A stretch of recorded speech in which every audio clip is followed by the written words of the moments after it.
കണ്ണൂർ ലോക്സഭാ മണ്ഡലം NDA സ്ഥാനാർത്ഥി C. Raghunath Azhikode നിയോജക മണ്ഡലത്തിൽ പര്യടനം നടത്തി. രാവിലെ 9 മണിക്ക് കണ്ണൂർ പടന്നപ്പാലത്തെ BJP ജില്ലാ സെൽ കോർഡിനേറ്റർ ഗംഗാധരൻ കാളീശ്വരം പര്യടനം ഉദ്ഘാടനം ചെയ്തു. ജില്ലാ ഉപാധ്യക്ഷൻ TC മനോജ് അധ്യക്ഷത വഹിച്ചു. അഴീക്കോട് നിയോജക മണ്ഡലം സെക്രട്ടറി OK സന്തോഷ് കുമാർ സ്വാഗതം പറഞ്ഞു. ഉദ്ഘാടന സദസ്സിൽ ജില്ലാ ഉപാധ്യക്ഷന്മാരായ PR രാജൻ, TC മനോജ്, അഴീക്കോട് മണ്ഡലം പ്രസിഡന്റ് S. വിജയ്, ചിറക്കൽ മണ്ഡലം president Rahul Rajeev, Sai Kiran, PK Sreekumar, M. Manish Kumar, KN Mukundan, Rameshan Manikoth, PV Arunashan, VK Shaiju, P.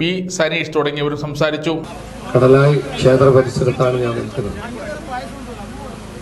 Narendra Modi ji അധികാരത്തിൽ വരേണ്ടതും അധികാരത്തിൽ വന്നാൽ കേരളത്തിലെ ജനങ്ങൾക്ക് അതിന്റെ ഗുണം ഉണ്ട് എന്ന് കഴിഞ്ഞ 10 വർഷക്കാലം കൊണ്ട് നമുക്ക് മനസ്സിലാക്കിയവരാണ്. വീണ്ടും 3ാം തവണയും നരേന്ദ്രജി ഇന്ത്യ രാജ്യത്ത് അധികാരത്തിൽ വരുന്ന കാര്യത്തിൽ ആർക്കും സംശയമില്ല. 400-ലധികം സീറ്റ് നേടി അധികാരത്തിൽ വരുന്ന മോദിജി സർക്കാരിന് അതിന്റെ കരങ്ങൾക്ക് ശക്തി പകരാൻ ഇന്ത്യൻ പാർലമെന്റിൽ കണ്ണൂർ നിയോജക മണ്ഡലത്തിൽ നിന്ന് താമര അടയാളത്തിൽ വോട്ട് ചെയ്ത് വിജയിപ്പിച്ച് എന്നെ അയക്കണമെന്നാണ് ഞാൻ നിങ്ങളോട് അഭ്യർത്ഥിക്കുന്നത്. എൻ്റെ പേര് C. രഘുനാഥ്. എനിക്ക് നിങ്ങളുടെ വിലയേറിയ വോട്ടവകാശം നൽകി വിനിയോഗിച്ച് എന്നെ പാർലമെന്റിലേക്ക് അയക്കണം. കഴിഞ്ഞ 10 പതിറ്റാണ്ടുകളായി കണ്ണൂരിൽ നിന്ന് പാർലമെന്റിൽ പോകുന്നവർ കണ്ണൂരിന്റെ വികസനത്തെ മറന്നവരാണ്. ഇപ്പോൾ കണ്ണൂരിന്റെ സമഗ്രമായ വികസനത്തിന് പുതിയൊരു മാറ്റം കണ്ണൂരിന് ആവശ്യമാണ്. ഇടത് വലത് രാഷ്ട്രീയക്കാർ വിജയിച്ചു പോയിട്ട് കണ്ണൂര് ഏറെ പരിതാപകരമായ അവസ്ഥയാണ്.